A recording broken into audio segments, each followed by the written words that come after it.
یار کس قدر دکھ والی بات ہے، ایک ڈاکٹر منع کر دے،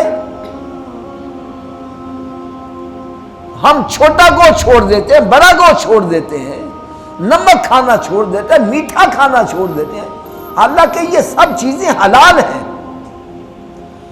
ڈاکٹر کے کہے سے حلال چھوڑ دیتا ہے اور نبی کے کہے سے حرام نہیں چھوڑا۔ سرکار صلی اللہ علیہ وسلم کے کہے سے سود کھانا نہیں چھوڑا، شراب پینا نہیں چھوڑا، حرام کھانا نہیں چھوڑا، رشوت لینا نہیں چھوڑا۔ اس سے اور آگے میں کیا کہوں؟ تو ہماری سوچ کیا بن چکی ہے؟ ہماری سوچ یہ بنی ہے کہ بندے کو پریشانی آئے تو وہ گناہ کرے گا، اس کو چین ملے گا۔ حالانکہ آپ حضرات دیکھو، یہ ہم نے اپنی ذہن سے خود ساختہ فیصلہ کیا ہے کہ گناہ کر کے بندے کو چین ملتا ہے، اور ہم اس پر عمل بھی کریں۔ لیکن آپ اس کا انجام دیکھو، اس کا انجام کیا ہوتا ہے؟ ایک بندہ فلم دیکھنے جاتا ہے، بڑا بڑھ کے مارتا ہوا جا رہا ہے، اور فلم دیکھ کے جب باہر نکلتا ہے ایسا حال ہوتا ہے جیسے جوتے مار مار کے کسی نے برا اشر کیا ہو۔ شراب کھانے جاتا ہے، شراب پیتا ہے، اس کا انجام کیا ہوتا ہے؟ کسی کا منہ کتا چاٹ رہا ہوتا ہے، کسی کا نالی میں پڑا ہوتا ہے، اور کوئی جناب صوفے کے نیچے جناب گھسا ہوا ہے، کوئی کدھر جناب پڑا ہے، کوئی کدھر پڑا ہے۔ آپ اپنے گردوں نے پیش نظر دوڑا کر دیکھیں، یہ جو ٹیکے لگانے والے ہیں، نشہ کرنے والے، ان کا انجام کیا ہوتا ہے؟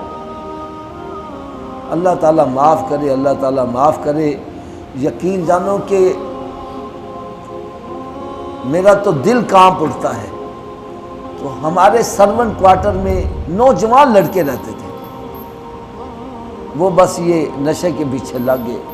یار سارے بھائی ہی اسی طرح مر گئے، اور ایک کا مرنا تو یقین جانو ایسا عبرت انگیز تھا۔ وہ گریفن گراؤنڈ میں نا وہ بیٹھا ہوا نا ٹیکا لگا رہا تھا، تو ٹیکا وہ ریئیکشن کر گیا، مر گیا۔ اب گھر والے سمجھ رہے ہیں پتہ نہیں کہاں گیا ہوا ہے، اور اس کی لاش وہاں گراؤنڈ میں پڑی ہے، اور کتے اس کی لاش کو نوچ کے کھا رہے ہیں۔ یہ اس کا حال بنا۔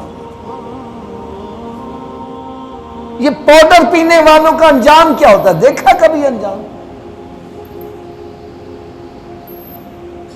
کوئی قبرستان میں پڑا ہوتا ہے، کوئی کسی جگہ پڑا ہوتا ہے۔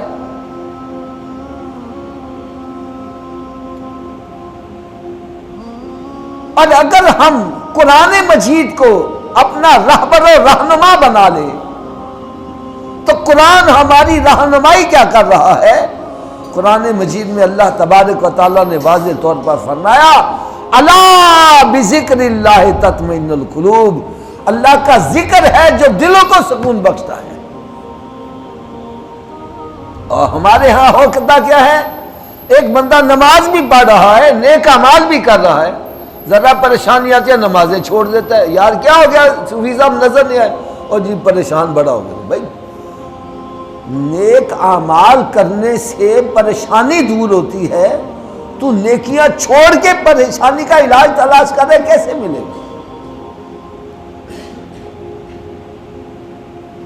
تو قرآن مجید کا واضح طور پر فیصلہ ہے کہ سکون اگر ہے تو اللہ کی یاد کے اندر ہے۔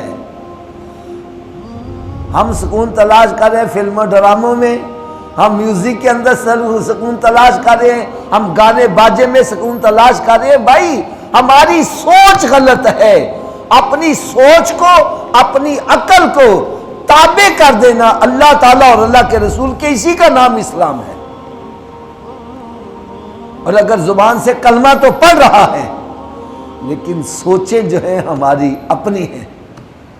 ہم نے اپنی سوچ کو، اپنی فکر کو، اپنی خواہشات کو اللہ اور اللہ کے رسول کے تابع نہیں کیا، تو پھر علامہ اقبال کیا کہتا ہے؟